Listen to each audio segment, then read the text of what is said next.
Ladies and gents, what is up? Another Rooted in Sports Tuesday, and what a Tuesday it has been already. And if you don't know what I'm talking about this NFL free agency period on and popping. I mean, guys are just moving around, man. It's been a really exciting day for NFL fans. It really started even over the weekend. And I'm gonna get to that in a second. For those that don't know, I am a huge, Chicago Bears fan. I'm from Chicago, originally born and raised in Dallas now, but born and raised in Chicago. I am a Bears fan, and obviously they traded the number one pick, so I'm gonna dive in on that a little bit. And basically, you're gonna get a lot of me today by myself. I'm gonna keep it real short and sweet for you guys today. Give you a good maybe 30, 45-minute episode if I even get that long. But I definitely want to hit on some of the free agency moves that went down already. So I'm gonna talk about that, name a few of them, give some of my thoughts because there's been so many already. And then I am going to talk a little bit of NCAA tournament. For anybody that knows me, y'all know, I'm a huge sports fan in general, but basketball is probably my first love. So I'm gonna spend a few minutes and talk about a few matchups in the tournament. I'm gonna give my final four. This is a really tough year. There's no real collegiate team that's like, I don't think there's really one collegiate team that's just head and shoulders above the rest. There are some really good ones. There are some really great games this weekend. So yeah, I'm gonna give a few games to maybe look out for, and then I'm gonna give my final four, and I'm gonna pick my eventual champion.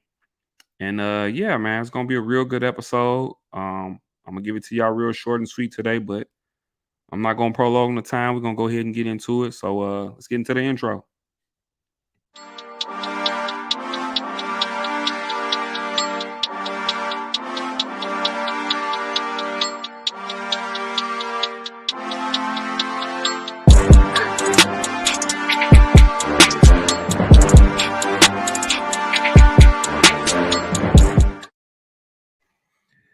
Yes, sir, ladies and gents, and just like that, here I am back in the flesh, man. And like I said, I really wanted to talk about the NFL in this free agency period that has jumped off now. So yeah, that's what I'm gonna do. And hey, call me biased if you want to, but I'm gonna start off. I'm just gonna go back to Friday when the news dropped about my Chicago Bears, who had the number one pick in next month's NFL draft, but they did end up trading the pick.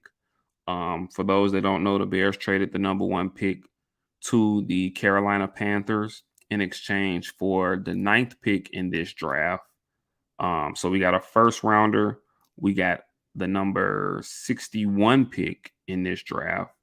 We got a first rounder. We got Carolina Panthers first round pick next year. And then I believe we got a second rounder from them the following season. And we picked up what I believe is probably a top 15 wide receiver in this league. A guy who I think can and will be, I'm hoping he will be a number one receiver for us in DJ Moore. He's a guy who's been pretty consistent over his career, especially when you consider the quarterbacks that he's had thrown to him in Carolina. I think he's still young. He's only like 25, I believe. He had 3 straight 1,100-yard seasons. Last year, he only had about 800 yards or so, but we know the QB carousel that they had in Carolina, which they've always had, but he seemed to always find a way to be productive. So I really, really, really, as a Bears fan, I really, really like what they did. They got a number one receiver. They still got a fairly high draft pick. So they're still able to go out and get a player who can come in and help us now. We're a team where there isn't just one need that's probably heavier than the other for us. Like, we just need help. We need talent all over the field. So, I mean, whether they choose to go defense or, if they go O-line, wide receiver, wherever they choose to go, it would be a player that's plugging a need that the Bears have. So really like what they did there. I still believe that Carolina, who probably is going to take either Bryce Young or CJ Stroud. From the things I've been hearing, they're a little conflicted. Half the organization likes Bryce Young, the other half has kind of fell in love with CJ Stroud. So it'll be one or the other. Said that to say, I still think Carolina would be, a fairly bad team next year. So the pick next year's first rounder that we got from them, I think will still be probably another top 5-ish or so pick, on top of having our own pick next year. So really, really, really love that. Love the trade. Um, and then also the Bears in free agency. We went out and got a couple linebackers. We signed Tremaine Edmonds from the Buffalo Bills, who was their middle linebacker, and I believe he was their leading tackler. Had about 102 tackles. And then we signed T.J. Edwards from the NFC champion Philadelphia Eagles, who was also their leading tackler. He had 159 total tackles for them. So not necessarily Edwards isn't necessarily the more known name on Philadelphia's defense because they had a ton of playmakers. They lost a few who I'll get to in a second. But Bo, what's going on? Yeah, they have, man. I love it. I love it. They have been fleecing free agency, man. But yeah, I mean, I think we picked up two guys at a position that we need to help flip Roquan for two starting. Hey, we did, man. And I'll say this too about both of them. Neither one of those guys are Roquan Smith. Let me just get that out the way. Like, neither one of those guys are the caliber of player that Roquan Smith was. But I mean, as Bo mentioned, to flip him to get two starting linebackers and picks. I mean, I don't think we could have asked for much more in that situation. So I just wanted to talk about my Bears and just say how much I really loved what they're doing, what they did do, and apparently they're still active. Shout out to the GM Ryan Poles on getting out there and being aggressive and making moves. But enough about my Bears. Let's get into some of these other moves. What was that? I think day before last, we got Jalen Ramsey being traded from the LA Rams to the Miami Dolphins. And I believe they traded him for a 3rd-round pick. Another move that I do like. I think if you watched Jalen Ramsey last year, it was a bit of a down year for him. It wasn't necessarily he didn't necessarily have the impact that we're used to seeing Jalen Ramsey have. I think he was universally considered, some people may have had him as the best cornerback in the league, maybe heading into last season, but universally considered top, 2 or 3 cornerbacks in the league. However, last year, and maybe it was just kind of universal. It was a lot going on with the LA Rams team as a whole. They dealt with a lot of injuries, but it wasn't necessarily Jalen Ramsey's best showing. With that being said, I still think that he has a lot of football left in him and a lot of good football left in him. I think that he will be motivated by this trade, and I think now he's going to a team in the Dolphins who are, to use a poker term, they're pushing all their chips into the middle. They're going out there and they're trying to go get it next season. We know about the weapons the Dolphins have offensively, speed, all over. Arguably the 2 fastest receivers in the league with Tyreek Hill and with Jalen Waddle. When Tua was healthy and on the field, we seen how dangerous they really were. So now you look on the defensive end of the ball, even just in their secondary, to pair Jalen Ramsey up with Xavier Howard. They still got Eric Rowe at one safety. They got a guy who's probably one of the more underrated safeties in this league, in Javon Holland at the other safety. All of a sudden, this secondary looks formidable. And they got a guy in Bradley Chubb who they picked up during the season last year who can get after the quarterback, you know what I'm saying, who can be a double-digit sack guy. I mean, all of a sudden, man, this Miami Dolphins team looks really formidable in an AFC East that I think is going to be fairly tough this year to compete in. So definitely like that move. Um, Another move that I flat out loved came as a little bit of a surprise to me too. You got Javon Hargrave, defensive tackle from the Philadelphia Eagles, going to the San Francisco 49ers. Dare I say, the rich get richer. He goes to a defense that was already pretty damn stout. Okay, names all up and down defensively, especially on the defensive line. So now you get to pair him with Bosa, with Armstead. Javon Hargrave had, I believe, he had 11 sacks last year as an interior defensive lineman. He had 11 sacks. I mean, guy's a flat out stud. He'll obviously be missed in Philadelphia, and to go from the NFC champion to the team that they beat in the NFC Championship game. I mean, the Niners have to be absolutely excited about this pickup. And furthermore, for the 49ers, I mean, talk about win now. Talk about win now. The Niners, they really, really, really got to get after this next season.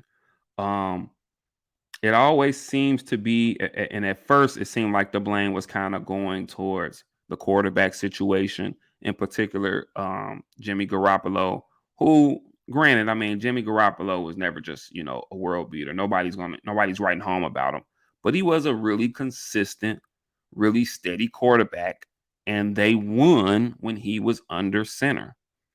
Now moving forward, a lot of people would argue that if Brock Purdy didn't get hurt so early in the NFC Championship game, that they probably would have been right there in that game, if not won that game. I mean, I'm not one to believe that. I just think Philadelphia was just a better team that day, minus the injury, with or without the injury. But yeah, I think seeing the team that the Niners are going to field next year, I think the only question for them has to be at quarterback. Like I just mentioned, Brock Purdy got hurt in that NFC Championship game, and I believe it was a shoulder injury, and he just had surgery on it, I believe, last week. So he's looking at maybe 6 to 8 months of rehab. So they're going into next season with Trey Lance slated to be their starting quarterback, a guy who I believe they moved up to the 4th pick year before last in the draft. They moved up to the 4th pick to get him, a guy who they used up a lot of compensation to get, a guy who has been battling injuries. I think he started the first 2 games of the season last year before he was out for the rest of the year. So they really gonna have to see what they got in Trey Lance. It's just, the crazy part is this team is built to win now.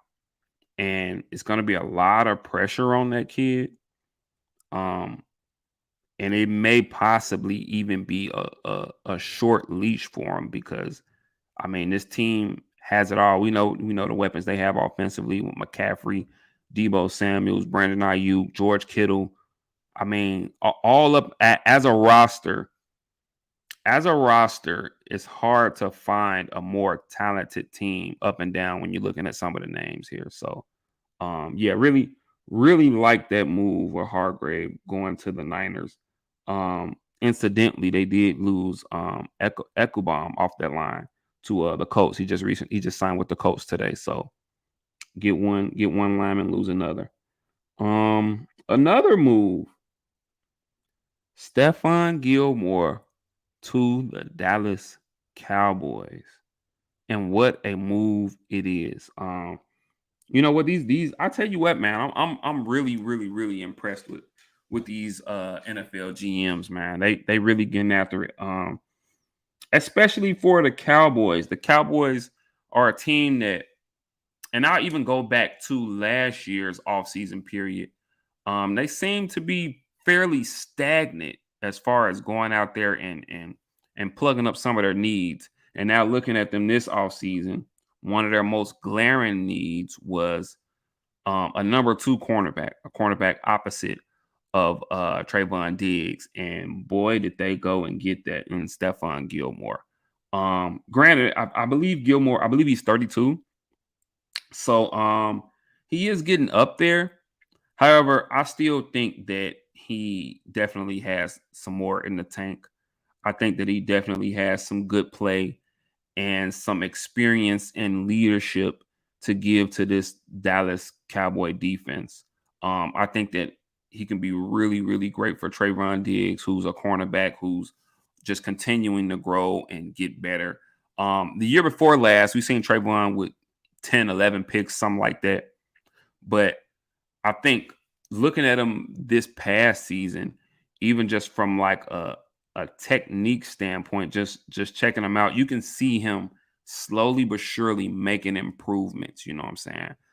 Even though he had all those picks, he was a guy who was kind of susceptible to a double move, and to an extent, he's kind of still that guy. But I think a little bit more last year, like you really kind of seen him really get into his bag and show that he's more than just a a a, a big play cornerback. He's more than just a all or nothing cornerback, but he's a really sound cornerback. And I think getting Stephon Gilmore opposite him, um, I think, like I said, I think Stephon can really be a great teacher and mentor and leader for him and for that defense as a whole, in which they are still able to, surprisingly to me, they were still able to hold on to Dan Quinn as their defensive coordinator. And we've seen the vast difference that he's made for that team as defensive coordinator. So it's awesome that they've still been able to hold on to him.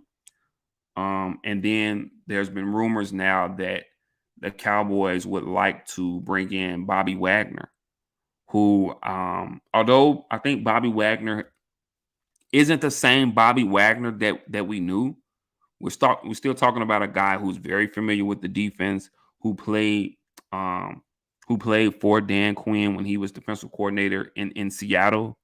So, I mean, that's just familiarity there. He's another guy that would bring some toughness, bring some maturity and some leadership.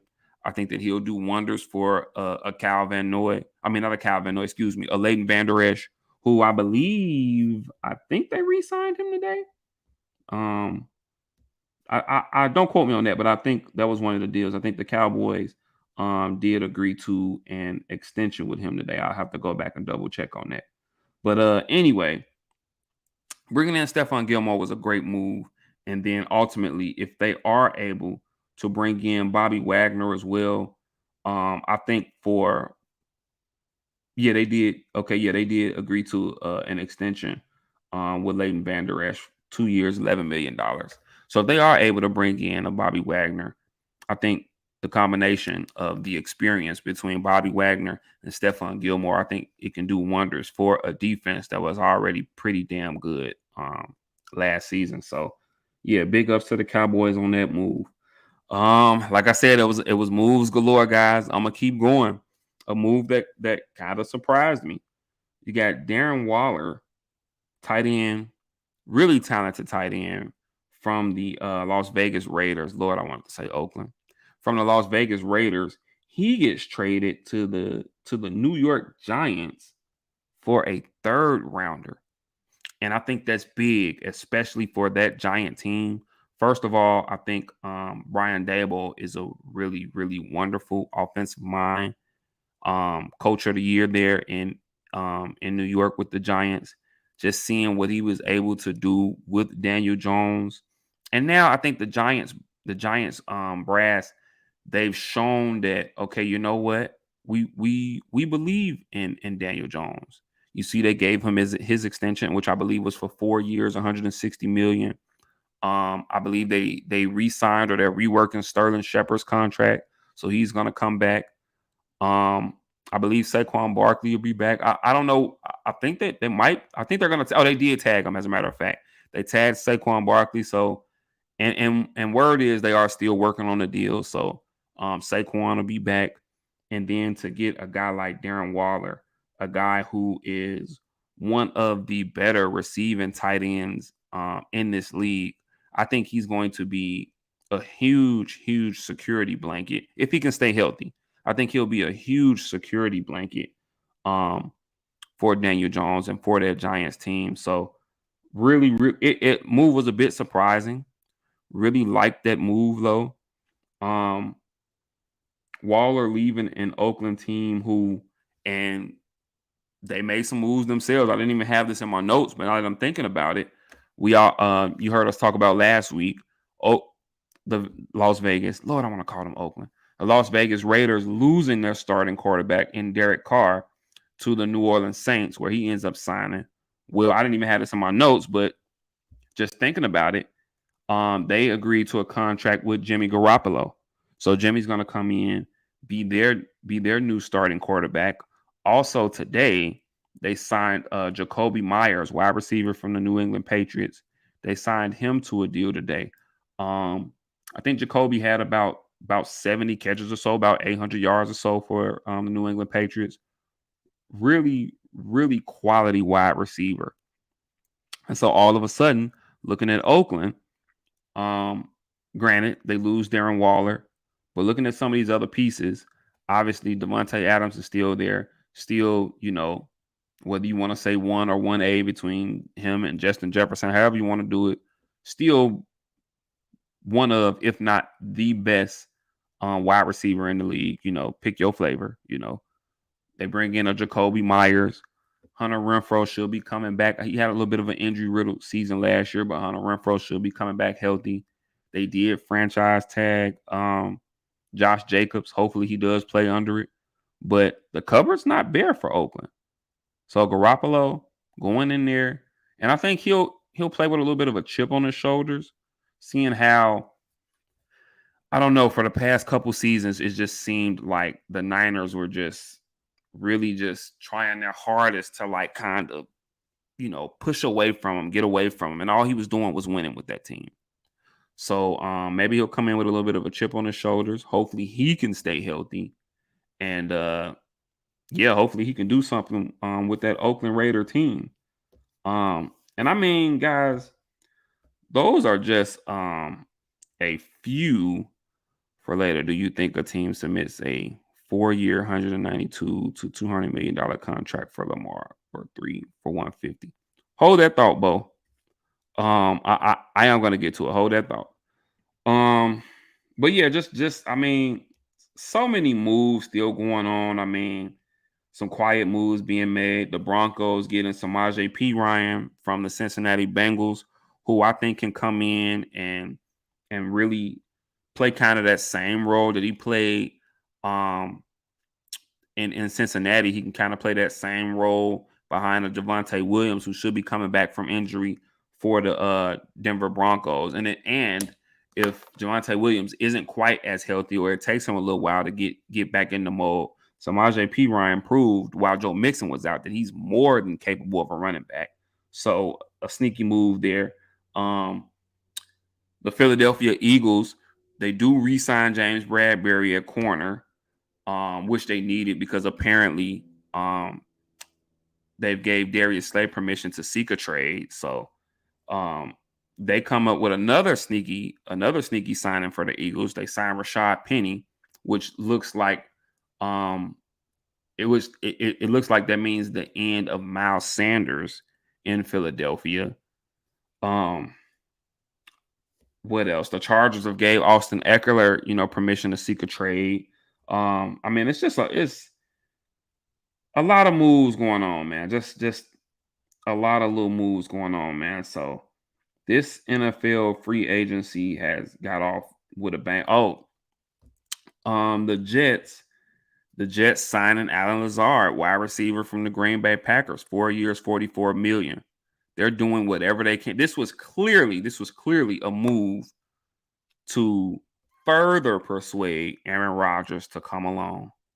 Um, so yeah, I do like the move in that sense. I do believe that Aaron Rodgers will leave the Green Bay Packers. I do think that we'll see him in the New York Jets jersey next year, and we'll see what happens with that. Because, like I said, all of a sudden, on that team, and we seen them make strides last year. All of a sudden, that NFC East looks like, whoo, child, not an easy game, not an easy game in the division. Okay, yeah, man, a lot of great moves, man. So you guys just definitely, keep your eyes and ears open because at this rate, man, who knows what's gonna happen, man. Tubo, to answer your question. Well, this is my thinking on the situation, Bo. As far as Lamar Jackson goes, I don't think any team will offer him a deal, and I say that because um, the Baltimore Ravens, whatever deal he's offered, the Baltimore Ravens are probably just gonna match it, unless it's in that Deshaun Watson range. And I think that's the problem with Lamar Jackson's asking price. Now I'm going to use the word reportedly a lot of times. Reportedly, he wants Deshaun Watson money, if not more. As we all know, Deshaun Watson got, I believe, that was 230 million fully guaranteed. And reportedly, Lamar Jackson is looking for money in that range, either that number or higher. And he would probably want a little higher because he feels like he's proven more in this league, and I mean that rightfully so. With that being said, I think that the Cleveland Browns giving Deshaun Watson that contract, it really just kind of screwed the market up. Um, I'm sure all the other owners were totally pissed at the Browns owner for even giving him that money, because now you have a situation like this where a quarterback who honestly, if you give Deshaun Watson that type of money, he honestly does deserve it a little more. He, as in Lamar Jackson. Um, with that being said, though, I mean, I just don't think that any owner is going to offer Lamar Jackson what he's reportedly asking for, which is 230 or more guaranteed, or B, even in this suggested contract that you have here, 4 years, anywhere from 193 to 200 mil. I don't think any team will offer Lamar that, because once again, um, with the type of tag that the Ravens have on Lamar Jackson, they'll just match that. Or if they don't, if you're a team that's offering Lamar Jackson that type of money, not only are you paying that money to Lamar Jackson, which would ruin a team's cap, but then you'd also have to supply the Baltimore Ravens with 2 first-round picks. So you're already going all in monetarily. That probably screws your cap. So it's probably going to be tough for you to really truly build a team around Lamar if you were to offer that. And you're going to give up your next 2 first-round picks. So with that being said, I don't think any team is really going to make a real true offer for Lamar. Not because of his talent. It has nothing to do with his talent and his play on the field. Once again, it has nothing to do with his talent or his play on the field, but it just has more so to do with the situation that he's in, the amount of money that he's reportedly asking for, and the Ravens. The Ravens are playing chess, and Lamar is kind of playing checkers. I mean, and don't get me wrong, I'm rooting for him, but he's representing himself, he and his mom, and I think that the Baltimore Ravens brass are really being honest and truthful with him. And in a situation where you'd kind of normally people have an agent doing those negotiations, and in a situation where an agent can kind of be that buffer for you so that you're really not hearing truly how a team or how these owners feel, or truly hearing things that they might be doing or saying as negotiation tactics. Now you're representing yourself. You're an extremely high profile player. A guy who is at some point going to get a 9-figure deal, but now they're playing hardball. So you're gonna really truly hear what the Ravens think or how they truly feel about you. So yeah, I don't think he gets an offer. Um, However, and I'm gonna move on after I say this. However, he's tagged right now, so he would get maybe about 30. I think the number is about 36.5 million under the tag. I don't think Lamar will play under the tag. So things could get ugly, I mean, things could get really ugly. Somebody's gonna have to fold in the situation. But I think right now the cards aren't necessarily in Lamar's favor. But once again, with that being said, if I'm a Baltimore Raven fan, I don't think Lamar is going to play under that tag. So you might have a rough year ahead of you because I do not think he's going to play under that tag. But we'll see what happens. But yeah, man, that's kind of my take on some of the NFL free agency. And once again, I mean, it's just getting started. There are still more moves that are going to be made. It's already built my excitement for next season. So yeah, man, just keep your ears open. Tune in to ESPN. If you got the app, go ahead, get on the app and keep your eyes and your ears open, man, because moves are being made for real. All right, guys. So with that being said, as promised, I was gonna talk to you a little bit about the NCAA tournament, which is coming. You think Lamar could go to Indy if they trade back? No. Incidentally, the Colts, they're supposed to be releasing Matt Ryan today. I think the Colts are in a prime position, and I think they have, who is it, the fourth or fifth pick in the draft? The Colts are going to get one of these. They're going to get one of these quarterbacks out of the draft. I think both Stroud and Bryce Young will be gone once the Colts are up. So they're probably looking at either an Anthony Richardson or Will Levis. Anthony Richardson, quarterback from Florida. Will Levis, quarterback from Kentucky. They're probably looking at one of those guys. And I think that's where they're going to go because, I mean, once again, no matter what deal, if a team was to offer, just consider this, guys, if a team was to offer a deal for Lamar Jackson, not only does Baltimore have the right to match said deal, but even if they didn't, then you'd be offering Lamar Jackson said deal, hoping that he accepts said deal, and then you still have to send draft compensation to the Baltimore Ravens. And that is a lot, and I mean a lot, to give up for one player.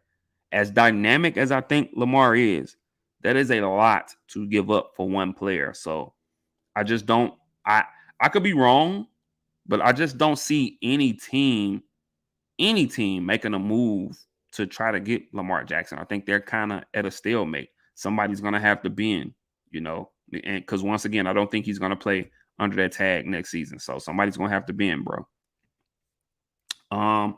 But yes, NCAA tournament. So, Selection Sunday was just this past Sunday. The tournament the tournament technically started today. You got 2 play-in games tonight, and then there'll be 2 more play-in games tomorrow. So technically the tournament kind of started tonight, but the majority of the games will get played, and it really gets rolling and gets into full effect on Thursday and into the weekend. And I mean, I love it. I love NCAA tournament March Madness. Absolutely love it, because to me, it's like a bunch of little Super Bowls being played, because now your season is on the line. one bad day, one bad game, one bad decision, and you're going home. It's the thrill, the upsets, the underdogs, the Cinderellas as we call them, man. It's just it warms my heart, So really love this time of year. I love college basketball. I gotta say this season, and I did watch my fair share, especially this past weekend. I watched a lot of the conference tournaments and the conference championship games. However, I gotta admit, man, this season, and don't get me wrong, I still watched my fair share of college basketball, but I didn't watch as much college basketball as I normally do. I'm the type of guy who I really love to watch college basketball because you still see guys who um well now they get paid through NIL deals and whatnot, but you still see guys that are still hungry to make it to that next level, to get that big contract at the next level. So I like to watch it because of that, and I love to get a heads up on some of the stars of tomorrow, some of the big draft prospects. And there's definitely a few in this year's tournament. So I guess what I'll do is I did a little bracket, and I guess what I'll do is I'll point out or point to a few games that I think will be awesome to watch. I'm gonna kind of jump all over the place a little bit. I may give you an upset or two, but basically I'm gonna give you a few games that this weekend I think, as a basketball fan, whether you don't watch college basketball or whether you watch it here and there. I'm gonna give you a few games that I think are gonna be really good games. I'm gonna give you a few upsets that I'm gonna predict. And then ultimately I'm gonna give you my final four teams and my eventual NCAA champion. So, with that being said, I'm gonna go to the first game I want to point out that I think will be a really good game. You got a 4-13 matchup. UConn playing Iona. Now, I know a lot of you guys may not be familiar. If you're a college basketball guy, you're familiar with UConn. Obviously UConn has won a few titles or whatnot, and they have a really, really solid team this year. They ended up winning the Big East tournament this year, so they're one of the teams who are playing their best ball at the right time of year. And with me, for tournament teams, a lot of time when I'm making my tournament picks, I tend to rely on teams who are hot or who are playing really good basketball heading into the tournament. UConn themselves is a team that we've seen in years past get hot at the right time and just ride that momentum to a national championship. If you guys remember some years ago, they got hot with Kemba Walker. And when Kemba was there, they ran through one of the Big East tournament and ended up winning a championship. A few years later, they did the same thing with Shabazz Napier was there. So they definitely have the capability to do that this year. And even some analysts have had them in the Final Four. I don't have them in the Final Four. But just speaking to this game here, a 4-13 matchup against Iona. Iona happens to be coached by a very familiar name in college basketball circles, and one Rick Pitino. I think this is an interesting game because Iona's playing some really great ball this year. They're 27-7 on the season. There's been a lot of talk, a lot of rumors about Rick Pitino possibly leaving and going to coach at St. John's University next year. So this could be kind of a preview. If he does go to St. John's, this could be kind of a preview because St. John's is in a Big East, and so is UConn. So this could be a preview for Rick Pitino as to a matchup that he'd be looking at every year. Obviously, for those who know Rick Pitino, he's just as good a coach as any coach in the nation. He's had success at multiple programs, multiple big name programs. He was successful at Kentucky. He won a national championship in Louisville.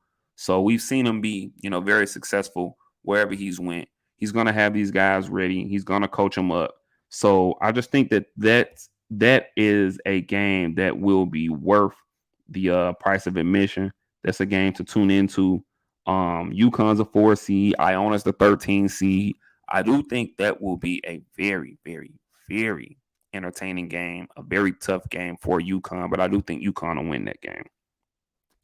Another game to look into, one of my upset picks, number 4, Indiana out of the Big Ten, playing Kent State. And this was one of the upsets I picked. I picked Kent State to upset Indiana. One of the reasons why I've seen Indiana play a few times this year. They're in the Big Ten. They got a kid by the name, I might mess his name up. I think it's Trace Jackson Davis. Big time player for the Indiana Hoosiers. Big time player. Clearly far and away the best player they have on their team. However, my issue with Indiana from what I've seen from them this year is their guard play. Their guard play has been a bit inconsistent. And one thing about the NCAA tournament, guards run the tournament. Point blank, simple. To be successful in the tournament, either you better have that guy, that dude, that one player who every time he steps on the floor, he's the best player on the floor, or you better have phenomenal guard play. And Indiana, I just don't think that their guards are consistent enough from what I've seen from them. You look at this Kent State team, they're a team that's with a lot of upperclassmen, a team who's used to being on this stage. We've seen them in the NCAA tournament multiple times. I believe they won. I believe they got into the tournament by winning the championship in the MAC, if I'm not mistaken. I gotta double check that, but I think they got into the tournament by winning the. Yes, they did. So they won the MAC the MAC conference tournament, and that's how they got in as a 13 seed. So that's one of the upsets that I have picked. I think Kent State first round will knock off Indiana. Let me slide on over here to the other side of this bracket here. Another game that I think will be good. Kentucky at Providence. Kentucky, for everyone who knows, obviously John Calipari, coach of Kentucky. They also have he was the National Player of the Year last year, and I'm gonna mess his name up. I think it's Oscar Tshiebwe. Anyway, he was National Player of the Year last year. He ends up coming back for another season this year at Kentucky, coached by John Calipari. They're playing the Providence Friars, another team out of the Big East. First of all, let me say that Providence is a really, really solid team. The reason why I think this will be a competitive game is because, as I just mentioned, a lot of times in this tournament, it's about guard play and who has the best guard play. And whereas Providence has some really steady guards, some really not guys that are really just kill you, but they're steady, they're consistent, they're gonna run their offense, they're gonna defend. I think Kentucky has some inconsistencies on the wing.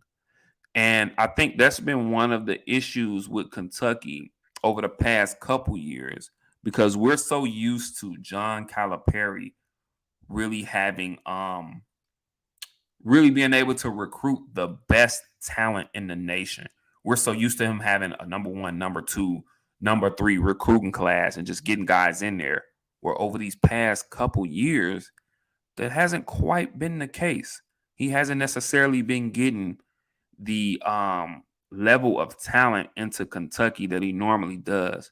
And now he's starting to kind of pay for it. This was a team, speaking of this Kentucky team, and I told you, I like teams that when they're coming into the tournament, I like teams that are coming into the tournament playing well. This Kentucky team lost in the SEC tournament over the weekend to Vanderbilt. Vanderbilt didn't even make the field of 68. They didn't even make the tournament. And they lost to that team. just to show you kind of the ups and downs of Kentucky's season, the kind of inconsistencies that they've had this season and over the past few seasons. So I think this game against Providence will be kind of a test for them. With that being said, I did end up picking Kentucky to win. I think it's going to be a really tough game for them. But ultimately, the defending National Player of the Year, Oscar Tshiebwe, I think he's just going to really, really kind of flex his muscle. I think he'll dominate around the paint. I think he's going to have some sort of, I wouldn't be surprised if he has maybe a 2020 game or something like that, And ultimately, I think that's what's going to carry them. I'm looking. I want to give you guys one more upset that I picked here.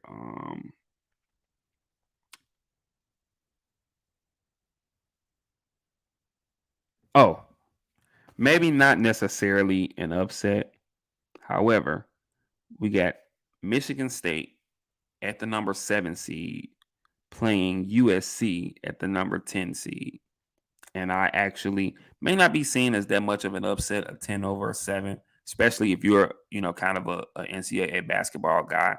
But I actually picked USC to beat Michigan State. Michigan State, another team kind of like they didn't play anywhere near, as well as Indiana. But Michigan State, they just happened to they were 19-12 on the season, but they're one of those teams where they'll go out and you'll see them one day, and they're always a tough, gritty, hard-nosed team. That's Tom Izzo's DNA. Their head coach, Tom Izzo, that's his DNA. Those are the type of players that he brings in. And when you play Michigan State, no matter what their record may be, bring your hard hat and your lunch pail, lace up your gym shoes, because it's gonna be a battle. It's gonna be physical. You're gonna play. It's time to play some ball. You know what I'm saying? So I think obviously they're gonna come out and be competitive. But Michigan State, I mean, it wasn't their best season. They were really inconsistent. 1 minute you see them go out and they'll beat a quality team, and then the next minute you look up and they'll lose to Rutgers or something. So with that being said, USC out of the Pac-12, 22-10. A Pac-12 that I think as a conference was slightly underrated this year. Obviously they got two teams who I think are really, really solid in UCLA and Arizona. I don't know. I just think Michigan State's just been really inconsistent, and because of that, I just see them going home early. And this is a really tough matchup against a really good team that's not going to be afraid of them. That's going to come out and match physicality. And yeah, I'm picking USC there. So that's just a couple of the upsets I got. I didn't pick too many in the first round. I got Purdue being the first number 1 getting knocked off. Actually, I got Purdue losing in the Sweet 16 to Duke. So with that being said, speaking of Duke, with that being said, let me just go ahead now and give you my final 4 picks. So, out of the South, my final 4 team out of the South region would be the number 1 seed, Alabama. For those that don't know, Alabama has, in my opinion, the best player in college basketball.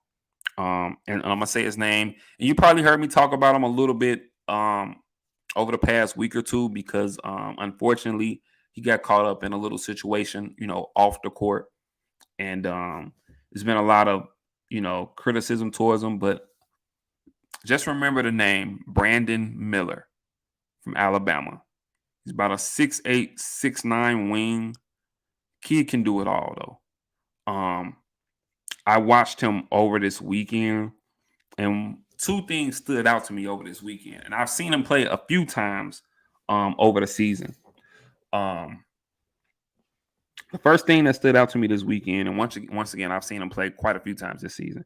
First thing that stood out to me over this weekend was He's a lot better shooter than I thought he was. That's A, at 6'8", 6'9", really solid shooter. B, he showed over the weekend the ability to still have an impact and still affect the game, even when his offense isn't going. Um, I seen him, and I believe, I think that was Texas A&M they were playing. But in the first half, he was really slow. Only had about 3 points, but he found other ways to get involved. In that first half, although he only had like 3 points, he had maybe about 7 or 8 rebounds in the first half and had maybe about 3 or 4 assists in the first half. He comes out in the second half.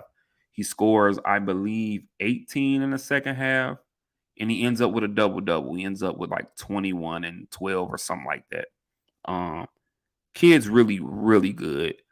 And just remember that name, Brandon Miller, because he'll probably be the first name you hear in this summer's NBA draft from college. I think the consensus 1 and 2 would be Victor Wembanyama, 7'3" kid from overseas, going number 1. Scoot Henderson from the G League Ignite going number 2, and this kid here from Alabama, Brandon Miller. I think by then he'll be the consensus number 3, especially if he puts forth a really solid effort here in the tournament. So, but yeah, I got Alabama coming out of the South region. I think that they'll have a very, very, very tough Elite Eight game against Baylor, who I think once they get freshman Keontae George back, who's another name that you'll hear early in the draft this summer, Keontae George out of Baylor, freshman. I think once they should get Keontae George back healthy for this tournament, and I think Alabama will probably play Baylor. They'll probably meet Baylor in an Elite Eight game, and ultimately, I think Alabama will move on. So I'm gonna go Alabama out of the South. In the what region? In the East region, and I spoke on them. I think I'm gonna go Duke out of the East region. Once again, like I said, I love teams who are playing their best ball going into the tournament. There are 2 teams in this region. Really, you can argue 3 because Purdue did win the Big Ten tournament. So you can argue, and they've been pretty good all year. They got this big kid, Edey, big 7'3" kid. He'll probably be Big Ten Player of the Year. Really solid kid, but I'm just not a big believer in them. Sometimes Purdue, as a number 1, they're the number 1 seed in the East. Sometimes Purdue struggles to score offensively, and so I don't know. I'm just not a big believer in them. I think when they play one of these big time schools, one of these teams that's not scared of their big kid, one of these teams who's gonna be physical with them because their offense evolves around this kid Edey, Purdue's offense. I think once they play one of these teams, they're gonna get upset. Purdue will have a very tough matchup in the second round, I believe, against Memphis, but ultimately, I think they'll win that and they'll lose in the Sweet 16 to Duke, who I have as my Final Four team coming out of the East. I think Duke will play another team that's hot, the Big East champion, in Marquette. I think Duke will play Marquette in the Elite Eight, and ultimately Duke will come out of that and get to the Final Four. But watch out for this Marquette team. They're coached by one Shaka Smart, who we seen be successful at VCU. We seen him take VCU to the Final Four some years back. We seen him, have a little bit of success at Texas, but now he's the coach of this Marquette team, the number 2 seed. And I think they'll get to the Elite Eight. They'll give Duke a challenge, but I think ultimately Duke will get to the Final Four. So Alabama out of the South, Duke out of the East region. This Midwest region was really tough for me. However, I think in an Elite Eight matchup, I think Houston has an injury to worry about with their starting point guard, Marcus Sasser. I think a lot of their success will hinge upon how healthy he is. He ended up kind of pulling his hamstring in the AAC tournament. And he didn't play in the AAC championship game. And ultimately, Houston ended up losing that game, the AAC championship game, to Memphis. So Houston's a team who's been pretty much between 1, 2, or 3 as far as their ranking all season. They were 31-3 on the season. They're the number one seed out of the Midwest. Um, they're arguably the best defensive team in the nation, coached by Calvin Sampson. They're arguably the best defensive team in the nation. Just good sound, um, very minimal turnovers, hard nosed defensive team. That's who they are, and that's who they've been since Calvin Sampson really has got there. I think they will play in an Elite Eight matchup against another Texas team in the University of Texas, the Longhorns. And the Longhorns, I think, coming in, playing some great ball. They beat a Kansas team, and you'll hear their name from me later. They beat a Kansas team in the Big 12 championship and beat them pretty handily. I think they won by like 20 points. So I think Houston will meet Texas in the Elite Eight for this Midwest region. And ultimately, I'm going to give Texas the edge. So my Final Four team out of the Midwest, Texas Longhorns. And then finally, my Final Four team out of the West. I think in the Elite Eight, you'll see a really, really good Kansas UCLA matchup. But ultimately, I think Kansas, they have a player by the name of Jalen Wilson, who I love. They got another guy who might be a lottery pick in Grady Dick on this Kansas team. They'll get Bill Self back. Bill Self missed the Big 12 tournament, but he'll be back to coach them. And ultimately, I think the Kansas Jayhawks get to the Final Four, the number one seed out of the West. So my Final Four teams are Alabama, Duke, Texas, and Kansas. And then just to get to the championship game, you got Alabama against Duke. And I think the buck kind of stops here for Alabama. I think they run up against a Duke team who has gotten really healthy. They got this kid Derek Lively, who will probably be you'll hear his name in the draft. They got the kid I'm gonna mess his name up. I think it's Filipowski, big boy down low. Nick Roach, who came back to school this year, really study point guard for them. Like they got some guys there, and I think ultimately they're gonna come out on top against Alabama, get to the championship game.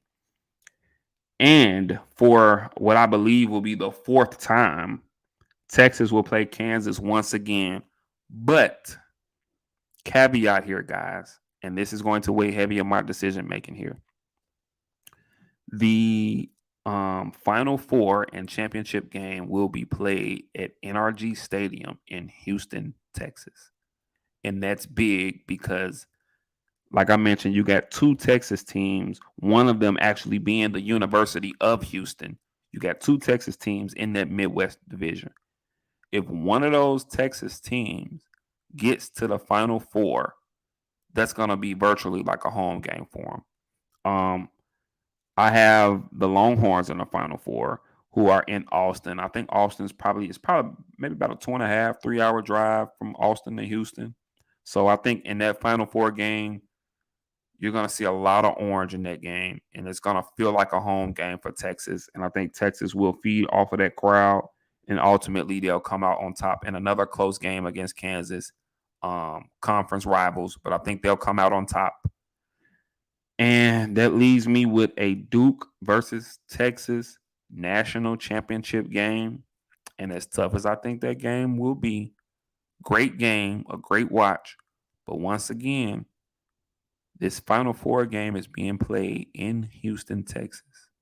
And so I think that the Texas Longhorns playing in front of a home crowd, basically, seeing all they went through, losing their coach very early in the season. And they've been running with the interim, and they've just been playing some really great ball ever since. Virtual home game for them. They feed off the crowd in a close game, maybe even come down to the last possession. In a close game, I'm going to take Texas over Duke in your 2023 national champions, Texas Longhorns. There you got it, man. I wish there was a way I could just post my whole entire bracket. I don't know. I may have to figure that out. But with that being said, there you have it, man. Once again, my Final Four teams: Alabama, Duke, Kansas, and Texas. Texas and Duke in the national championship. and Texas, your 2023 national champions. We'll see what happens. But guys, if you got some time this weekend, go get you a few beers, whatever, get you a few cold ones. Sit down in front of the television. Starting Thursday night, tournament starts Thursday night. Watch some of this NCAA tournament.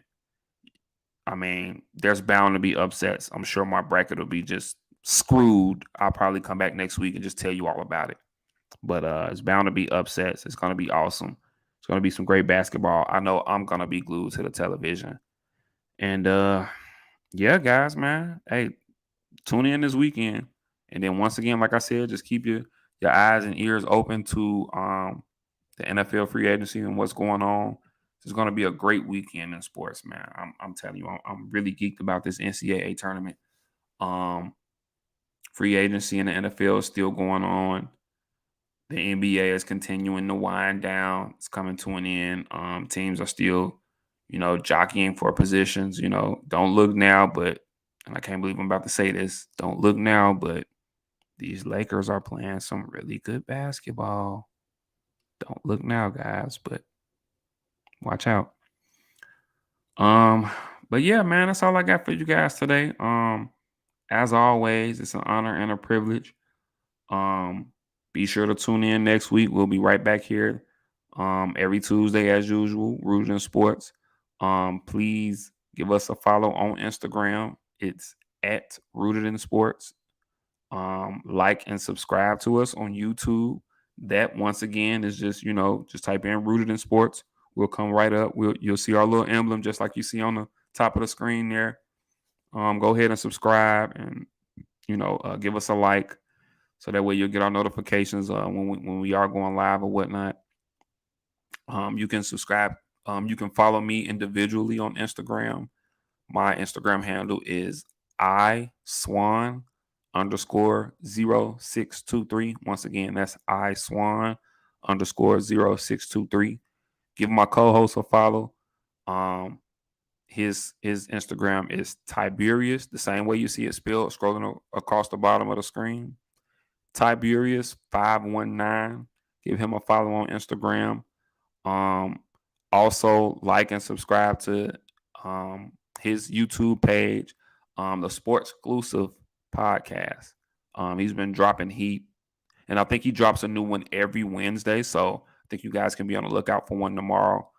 He already has, multiple episodes from this season up already right now. So go ahead, give that a look. The Sports Exclusive Podcast. Go ahead, like and subscribe to that on YouTube. He also has an Instagram page, the Sports Exclusive Podcast. So definitely go ahead and give that a follow as well. Rooted in Sports Community every Saturday over Twitter Spaces. Rooted in Sports Community. Come in. You can come in there, join the space, man. You can debate just like the rest of us on various sports topics. Be warned, it does and will get heated. So be warned, because but it's all in fun though, man. It's all in fun. Be warned. Go ahead, chime in. Or if you just want to come in and listen to a bunch of guys, talk about sports and what they do and don't know, just feel free to tune in. Once again, it's Rooted in Sports Community that goes down every Saturday at 2 p.m. Central Standard Time, 12 p.m. Pacific Standard Time on Twitter Spaces. And once again, you can follow us on Twitter as well, which is at Rooted in Sports. Everything is just at Rooted in Sports. Yeah, that's it, man. I think I covered everything. It's been a great show, you know what I'm saying? Solo dolo today, but hey, we knocked it out. This was pretty fun, man. I want to say thanks to everyone that has tuned in and thanks to everyone that will tune in. And until next Tuesday, I love each and every one of you guys. God bless. And yeah, see you next week.